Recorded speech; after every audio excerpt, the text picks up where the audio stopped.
종려주일은 예수님께서 십자가에 달리시기 위해서 예루살렘으로 들어가신 날을 기념하는 절기입니다. 그래서 오늘이 종려주일이고 내일부터 고난주간이 시작이 됩니다. 도대체 이 고난주간을 어떻게 보내는 것이 잘 보내는 것일까? 그래서 오늘은 이 종려주일과 고난주간의 의미는 무엇이고 우리는 어떻게 고난주간을 보내는 것이 좋은 것일까? 그런 부분들을 한번 생각해 보려고 합니다. 그래서 많은 그리스도인들이 가장 보편적으로 하는 것은 예수님의 고난에 동참하는 의미로 금식을 하거나 하는 거지요. 아무것도 안 하고 그냥 지나가기도 좀 죄송스럽고 그래서 금식이라도 해야 되지 않겠는가. 가장 보편적으로 하는 것은 고난주간에 금식하는 거죠. 고난주간뿐만 아니라 더 열심을 내서 이제는 부활절 40일 전부터 시작해서 40일 동안을 사순절이라는 절기로 만들어 놓고 고난에 동참하는 행위를 하기도 하죠. 부활절부터 시작해서 그 앞으로 40일을 세서, 물론 그 40일에는 주일은 들어가지 않습니다. 주일 빼고 40일을 계산하니까 일주일에 6일씩이죠. 그래서 6은 36, 그래서 6주에 4일 더하면 그래서 수요일이 되죠. 그래서 그렇게 수요일부터 시작해가지고 40일을 사순절로 만들어 놓고 고난에 동참하는 행위를 하기도 합니다. 모르겠습니다. 고난 쪽은 한 주간 가지고 좀 부족하니까 한 40일은 해야, 예수님도 40일 금식하셨는데 40일은 해야 되지 않겠는가. 그래서 그 고난에 동참하는 행위로 가장 보편적인 것은 사순절 특별 새벽 기도회 가장 보편적이고, 거기에 더불어서 매일 한 끼라도 금식하는, 그래서 주님의 고난에 그래도 좀 동참하는 의미로 그래서 한 끼 금식을 하기도 하고, 어떤 경우는 요즘에는 특별히 미디어 금식이라는 생소한 말이 생겨서 요새는 또 미디어 금식을 하기도 합니다. 사순절 기간에는 미디어 금식해야지. 그래서 카톡을 안 한다든지 또는 SNS를 안 한다든지 이런 그런 것을 하기도 합니다. 그러면 부활절 전에 그렇게 고난에 동참하는 것이 과연 주님께서 의도하신 것이었을까? 우리는 뭐든지 한번 돌아볼 필요가 있습니다. 우리가 늘 관례대로 해오는 것들이라 할지라도 그것이 정말로 옳은 것인가 돌아볼 필요가 있습니다. 그래서 그렇게 부활절 전에 기간을 정해놓고 주님의 고난에 동참하는 의미로 나를 괴롭게 하는 것이 주님께서 의도하신 것이었을까? 주님은 우리가 주님의 고난에 동참하는 의미로 금식을 하거나 몸을 괴롭게 하는 그런 것을 과연 의도하셨겠는가? 예수님께서 예루살렘으로 올라가신 목적이 무엇이겠는가 하는 거죠. 오늘 종려주일인데 예수님께서 예루살렘에 올라가서 하여튼 이루어진 일들을 우리가 기념하면서 또 고난에 동참하는 행위를 하는데, 그러면 예수님은 왜 예루살렘에 올라가셨을까? 그것은 죄인들을 구원하시는 길을 열어놓기 위해서 올라가셨던 거죠. 죄인들을 구원하는 길, 십자가를 지심으로 말미암아 이 죄 가운데 있는 인생을 구원하시기 위해서, 그 길을 열어놓기 위해서 예루살렘에 올라가신 것이었죠. 그 목적이 사람들의 구원을 위해서였습니다. 단순히 고난을 받거나 고행하기 위해 올라가셨던 것이 아니죠. 예수님께서 단순히 고난받거나 고행하기 위해서 올라가신 것이 아닙니다. 불교에서 말하는 것처럼 석가모니가 고행했으니까 우리도 고행을 하자, 이런 의미라면 모르겠지만 예수님은 예루살렘에 어떤 고행하기 위해서 올라가셨던 것은 아니었죠. 그렇기 때문에 고난주간이나 사순절에 주님의 고난에 동참한다면서 금식을 하고 몸을 괴롭게 하는 등의 행위는 주님의 의도를 전혀 벗어난 것일 수가 있다는 거지요. 우리가 관례적으로 해왔다 할지라도 어쩌면 그것이 주님의 의도를 전혀 벗어난 것일 수도 있다는 것이죠. 정말로 주님의 고난에 동참하기를 원한다면 예수님께서 예루살렘에 올라가신 그 목적대로, 그죠? 그 목적대로 내가 나아가야 그것이 진정한 주님의 고난에 동참하는 것이 될 것입니다. 그래서 주님의 그 목적대로, 주님은 영혼들을 위해서 구원의 길을 열어놓기 위해서 올라가셨기 때문에 그 목적대로 다른 사람들의 영혼을 위한 섬김을 갖는다든지, 그 섬김을 위해 아니면 자신이 더욱더 준비되도록 하는 것, 그것이 옳은 것이 아니겠는가 하는 것이죠. 그래서 그것이 없이 단순히 금식을 하는 것, 어떤 다른 영혼들과의 관계성 없이 단순한 금식을 하는 것, 주님께서 고생하셨으니까 나도 고생하자, 그런 의미에서 단순한 금식을 하는 것, 그것은 주님의 고난에 동참하는 게 아니라 오히려 주님을 분노케 하는 것이 될 수도 있다는 것입니다. 우리가 우선적으로 알아야 될 것은 주님은 습관에 따른 종교 행위에 대해 분노하신다는 것입니다. 주님은 습관에 따른 종교 행위에 대해서 분노하십니다. 관례적으로 해왔던 것, 전통적으로 해왔던 것, 그러니까 그것을 그대로 하는 것, 이런 것에 대해서 주님은 분노하신다는 것입니다. 굉장히 분노하십니다. 관례적으로, 습관적으로 해오는 것, 그냥 그대로 해나가는 것, 이 대단히 분노하시죠.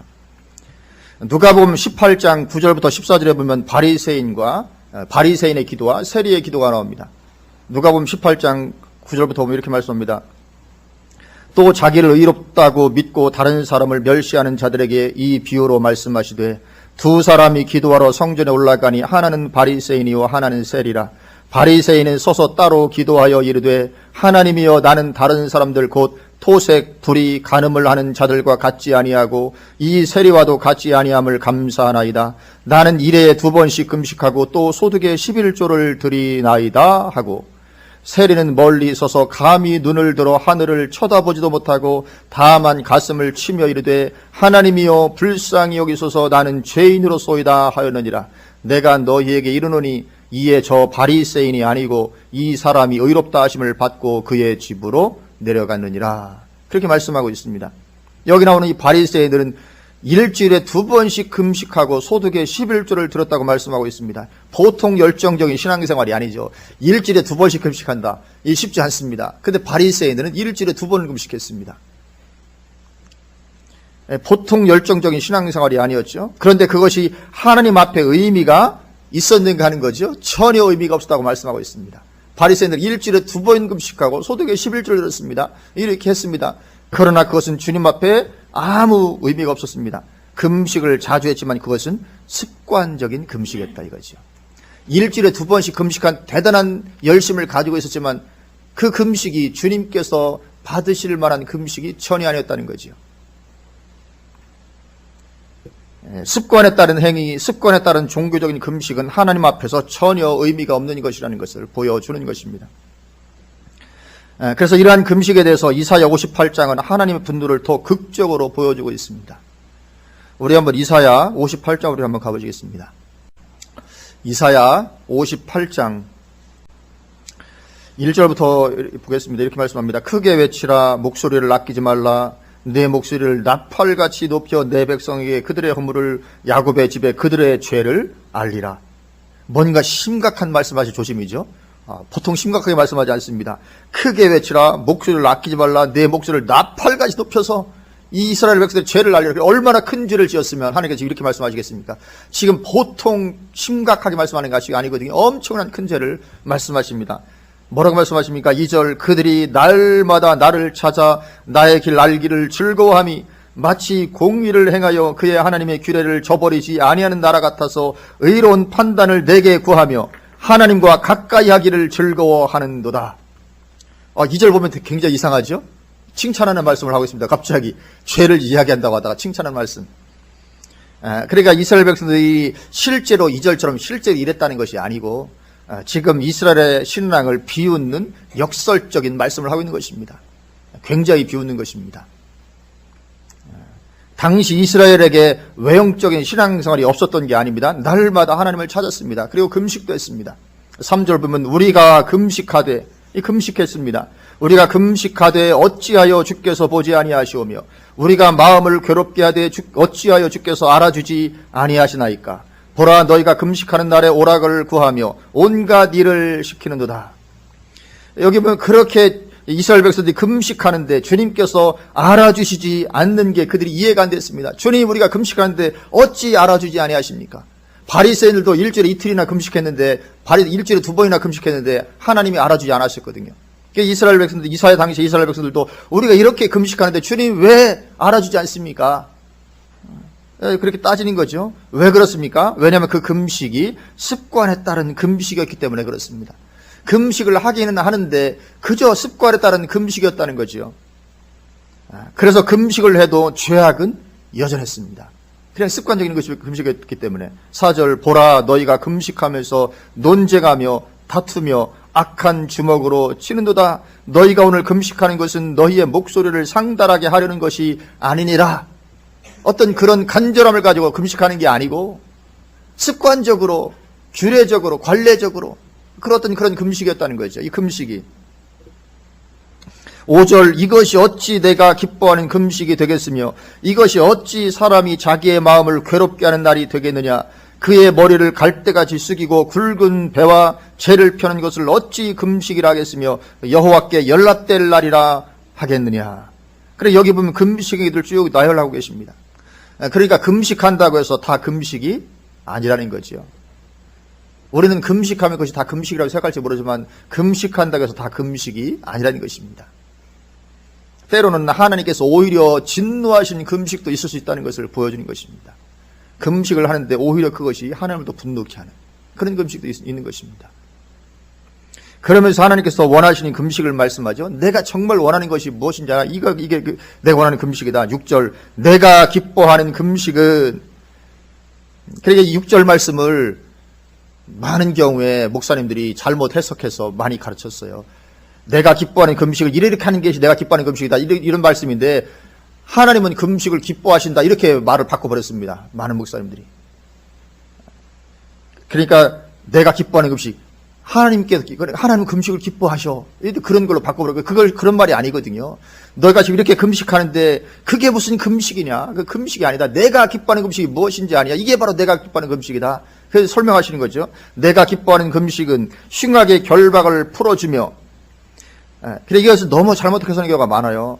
금식하면 흉악의 결박이 풀리고 멍에의 줄이 끌리고 자유하게 된다. 이렇게 잘못 해석하고 적용하는 특별히 이 부흥사들 이런 분들이 참 이런 잘못된 해석을 해서 잘못되게 가르친 경우가 많습니다.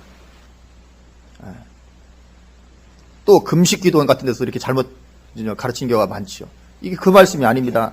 내가 기뻐하는 금식이 무엇인지 알아. 내가 기뻐하는 금식은 흉악의 결박을 풀어주는 게 내가 기뻐하는 금식이야. 그리고 멍에의 줄을 끌어주는 것, 압제 당하는 자가 있으면 그 자를 자유하게 해주는 것, 그게 내가 원하는 금식이다. 기뻐하는 것이다. 그렇게 하면 모든 멍에를 꺾는 것이 아니겠느냐. 멍에 아래 있는 자들의 멍에를 꺾어주는 것, 이게 바로 내가 원하는 금식이다. 그러니까 여기 보면 분명히 금식이라고 말씀을 하는데 밥을 굽는 것에 대한 언급은 없죠. 다 사람에 대한 것입니다. 다 사람에 대한 것이죠. 사람의 어떤 결박을 풀어주고 멍에줄을 끌어주고 압제당하는 자를 자유하게 하고 멍에를 끌어주는 것. 여기 보면 밥 굽는 것에 대한 언급은 없습니다. 다 사람에 대해서. 그러니까 하나님은 단지 밥을 굽는 금식, 습관에 따른 그런 금식은 분노하시는 거죠. 단순한 어떤 그런 습관적으로 관례적으로 하는 어떤 밥만 굽는 금식, 하나님 분노하십니다. 그런 금식보다는 다른 사람을 향하는 행위를 진정한 금식으로 보신다는 거죠. 진정한 금식은 우리가 다른 사람에게 어떻게 행하는가, 그것을 주님은 진정한 금식으로 보신다는 것입니다. 7절 또 줄인 자에게 내 양식을 나누어 주며, 이게 금식이라는 거죠. 배고픈 사람 있으면 양식 나눠주고, 유리하는 빈민을 집에 들이며, 헐벗은 자를 보면 입히며, 또 내 고륙을 피하여 스스로 숨지 아니하는 것이 아니겠느냐. 이게 주님께서 기뻐하시는 금식이라는 것입니다. 다른 사람들, 어려운 처지에 있는 사람들 돕고 나누어주고, 유리하는 빈민을 집에 들이고, 헐벗은 자를 보면 입히고, 고륙을 피하여 스스로, 아마 이 고륙 중에 어려운 처지에 있는 고륙을 보면 도와주기 싫어서 그냥 못 본 척하고 피하고 숨고 이러는 거죠. 안 도와주고. 그렇게 하지 않는 것이 금식이라 이거죠. 그렇게 하면 거기에는 엄청난 축복이 있다는 것입니다. 8절 그리하면 내 빛이 새벽같이 비칠 것이며 내 치유가 급속할 것이며. 그러니까 밥만 굶는다고 치유가 급속한 것이 아닙니다. 진정한 금식을 해야 치유가 급속하게 이루어지는 것입니다. 치유가 급속할 것이며 내 공의가 내 앞에 행하고 여호와의 영광이 내 뒤에 호위하리니 내가 부를 때는 나 여호와가 응답하겠고 내가 부르짖을 때는 내가 여기 있다 하리라. 만일 네가 너희 중에서 멍에와 손가락질과 허망한 말을 제하여 버리고, 10절에도 계속 마찬가지입니다. 줄인 자에게 내 심정이 동하며 괴로워하는 자의 심정을 만족하게 하면, 지금 전부 다 지금 어려운 처지인 사람들에 대한 다 말씀을 하고 있죠. 그렇게 하면 내 빛이 흑암 중에 떠올라 내 어둠이 낮과 같이 될 것이며 여호와가 너를 항상 인도하여, 하나님은 항상 인도해 주신다고요. 누구를요? 진정한 금식을 하는 사람, 다른 사람들에 대해서 이런 자세를 가지고 살아가는 사람. 여호와가 너를 항상 인도하여 메마른 곳에서도 내 영혼을 만족하게 하며 내 뼈를 견고하게 하리니 너는 물된 동산 같겠고 물이 끊어지지 아니하는 샘 같을 것이라. 아멘. 누가요? 진정한 금식. 그냥 습관을 따라서 그냥 밥만 굶는 그런 금식이 아니고, 그러니까 그런 금식하면 언제 밥 먹나 그 시간 헤아리고 있잖아요. 이게 금식이 아니라는 것입니다. 마치 이슬람 사람들 라마단 기간에 언제 해 넘어가나 해 떨어지나 그것만 기다리고 있잖아요. 그래서 음식 잔뜩 차려놓고 해 떨어지는 순간 그냥 배가 터지도록 먹잖아요. 이게 금식이 아니라는 거지. 이방인들이 하는 금식이지, 이슬람 사람들이 하는 금식이지.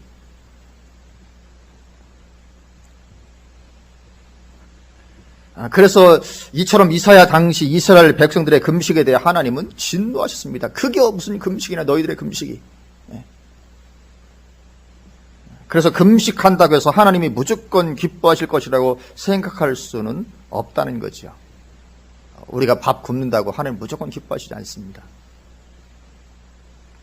그런데 문제는 하나님께서 진노하셨잖아요. 이런 금식을, 이사야 당시 이런 금식을 진노하셨고 바리새인들이 금식을 받지 않으셨는데, 문제는 하나님께서 진노하셨던 이런 류의 금식이 오늘날 교회 안에 점점 퍼져가고 있다는 것입니다. 그리고 사순절 절기가 거기에 한몫하고 있는 것입니다. 사순절 절기가 거기에 한몫하고 있습니다. 이런 금식이 퍼져나가도록 하는데, 사실 사순절 절기는 성경에 없는 절기죠. 그렇죠? 이 사순절 절기는 성경에 없는 절기인데, 이 사순절 절기는 초대교회가 변질되어 중세 카톨릭으로 넘어가면서 생겨나기 시작한 절기입니다. 초대교회가 중세교회로, 중세교회는 가장 타락한 교회잖아요. 중세 로마 카톨릭 교회로 넘어가면서 생기기 시작한 절기가 사순절 절기입니다.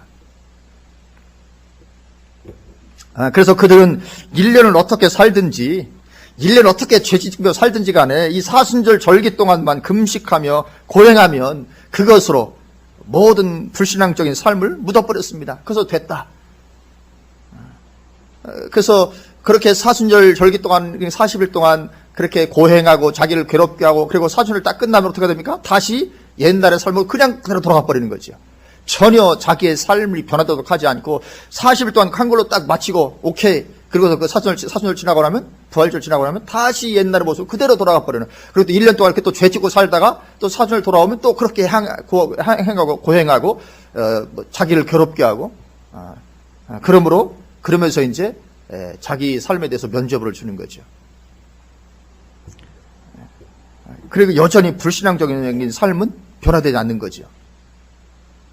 그러니 사순절 금식과 고행이 습관이 되어버린 것입니다. 그것이 자신들을 변화시키도록 한 것이 아니었습니다.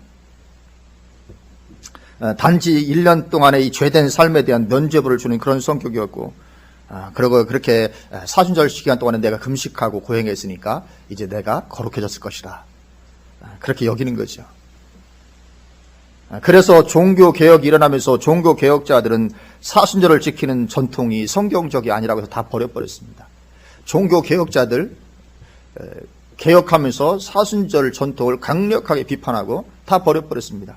심지어 종교개혁자 중에 찌빙글리 같은 사람은 이 개혁하면서 이 사순절 전통에 맞서 싸우던 것이 개혁에 나서게 되는 직접적인 계기가 되게 됐습니다. 원래 개혁을 하려고 하던 이 사순절이 잘못됐다, 그걸 하고 이렇게 다투다 보니까 결국은 개혁을 하게 되는, 개혁으로 나아가는 어떤 그런 가운데 있기도 됐던 거죠. 그리고 종교개혁자면 가장 유명한 칼빈 같은 경우도 사순절을 지키던 행위들을 미신적인 것으로 치부했습니다. 이 칼빈의 글 중에 이런 부분이 있습니다. 제가 읽어보면 이렇게 말하는 부분이 있습니다. 그리고는 그 미신적인 사순절 준수 관행이 곳곳마다 넘쳐났다. 일반 회중은 그렇게 함으로써 하나님을 뭔가 탁월하게 섬긴다고 생각했고, 그게 사순절을 그렇게 하는 것으로 말해서 제가 탁월하게 하나님을 섬긴다고 생각한 거죠. 미신적인 관행이라 이거죠.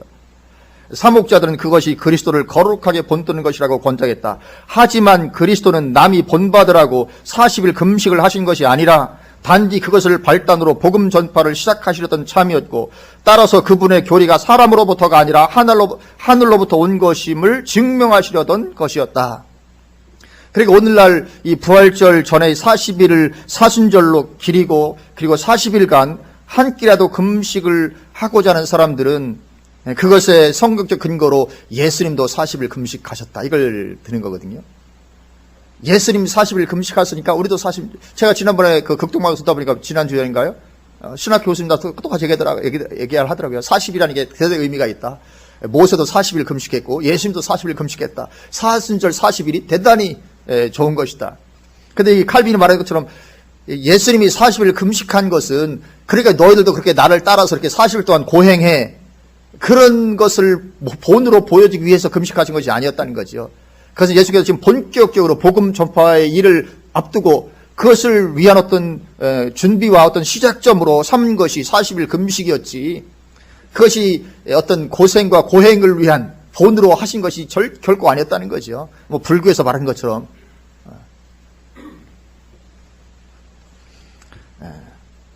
그래서 이 칼빈은 사순절 금식 등의 이런 행위를 하는 것은 미신적인 것이라고 비판했습니다.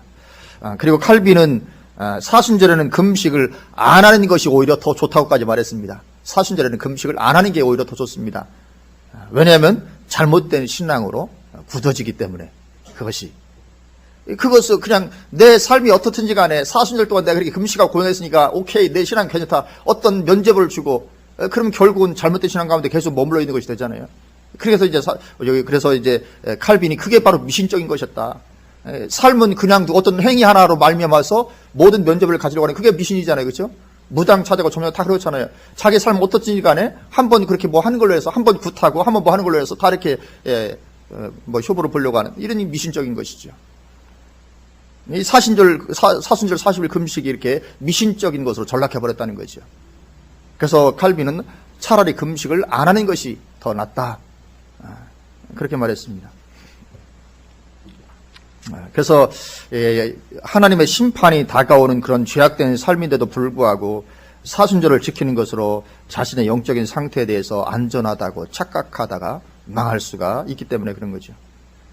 그래서 그렇게 종교개혁자들은 종교개혁을 하면서 사순절 지키던 전통이 비성경적이라고 해서 다 버려버렸습니다.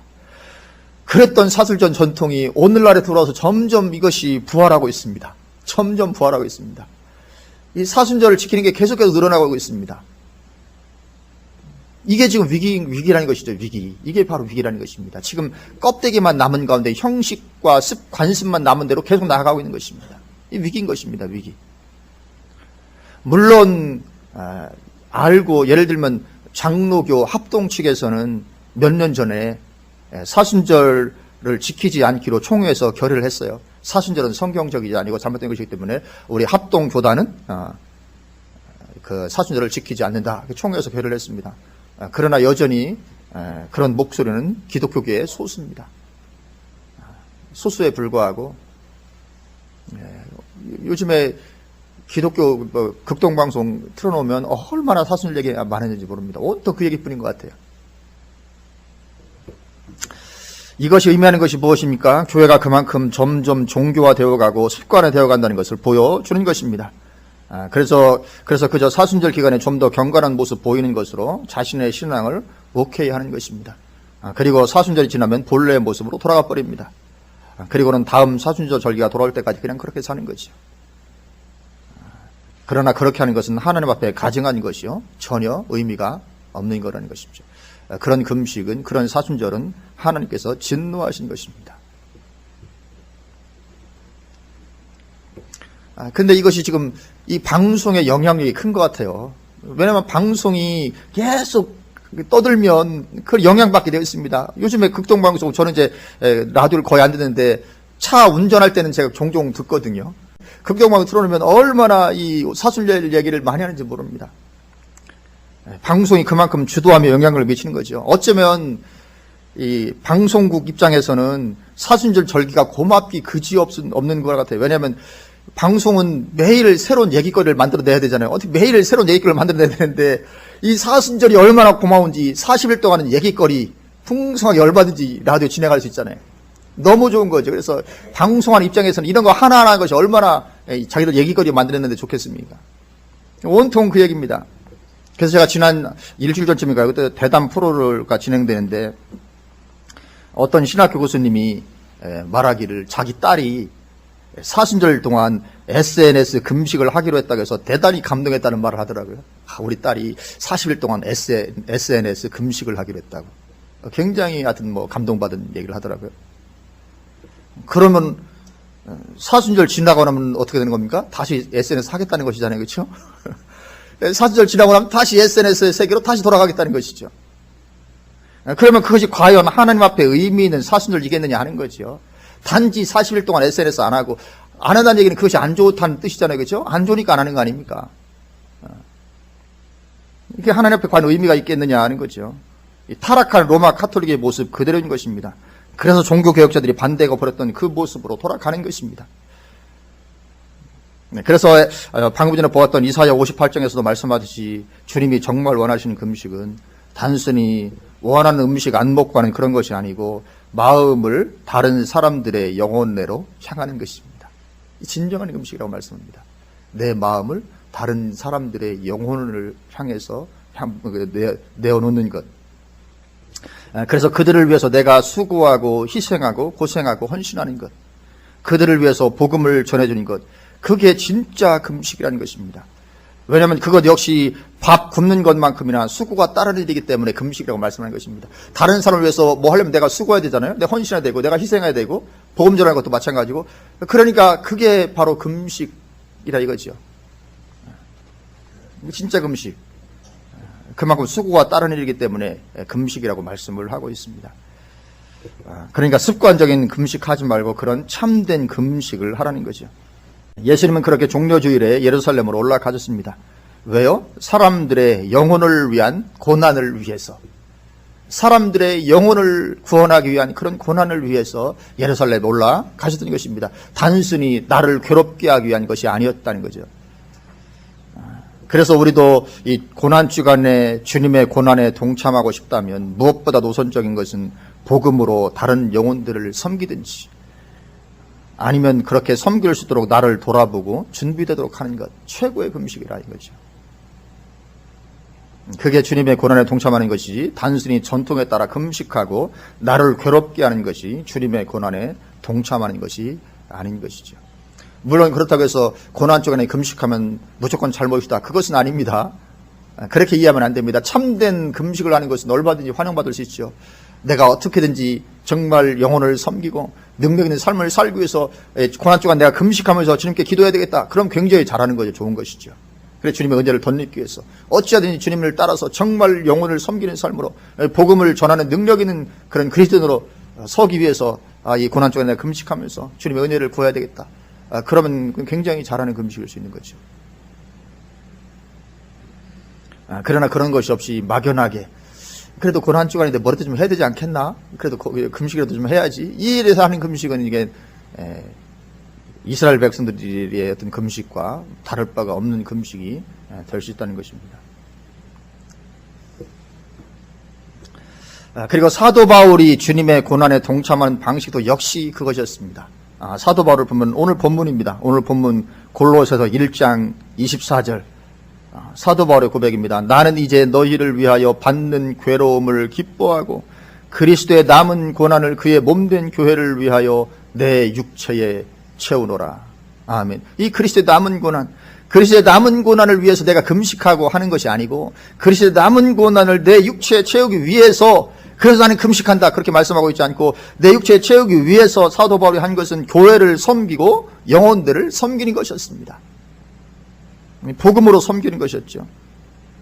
28절 우리가 그를 전파하여 각 사람을 권하고 모든 지혜로 각 사람을 가르치면 각 사람을 그리스도 안에서 완전한 자로 세우려 함이니, 이 그를 전파하고 사람들을 가르치는 것입니다. 예수님을 전파하고 가르쳐서 사람들을 그리스도 안에서 완전한 자로 세우는 것입니다. 29절 이를 위하여 나도 내 속에서 능력으로 역사하신 게 역사를 따라 힘을 다하여 수고하노라.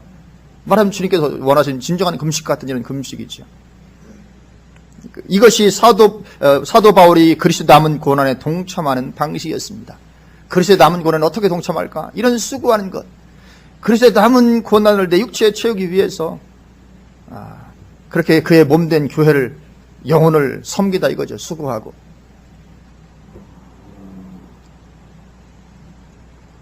그리고 이것이 바로 이사야 58장에서 이스라엘의 금식에 대해서 분노하셨던 주님께서 진실로 바라셨던 금식이었던 거죠.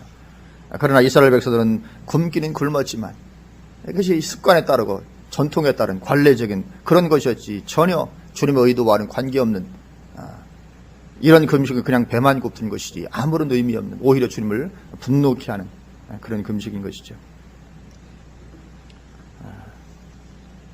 그래서 주님께서 진실로 바랬던 그런 금식, 사도 바울이 행하고 있었던 것을 보게 됩니다.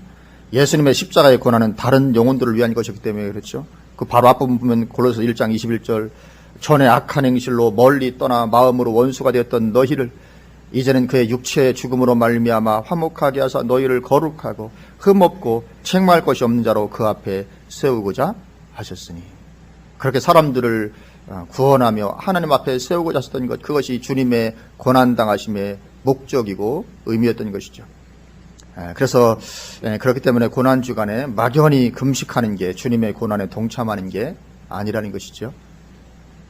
내일부터 이제 고난주간이 시작되는데 막연한 고난의 어떤 동참이 아니라 복음을 전하고 영혼을 구원하는 그런 일에 대한 더 깊은 묵상을 하고, 어찌하면 내 삶을 그렇게 들을 수 있을까?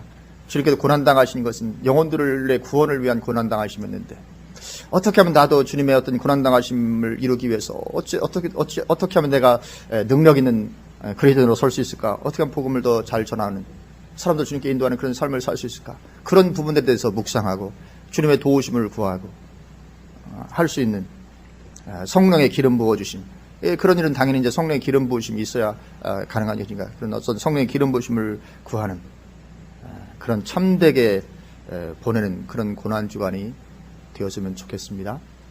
물론 금식이 필요하면 할 수 있습니다. 하지 말라는 말씀은 아니죠. 그런 진정한, 정말 절박하게 그런 주님의 은혜를 구하는 그런 마음으로 금식을 한다면 그것은 환영받을 만한 것이죠.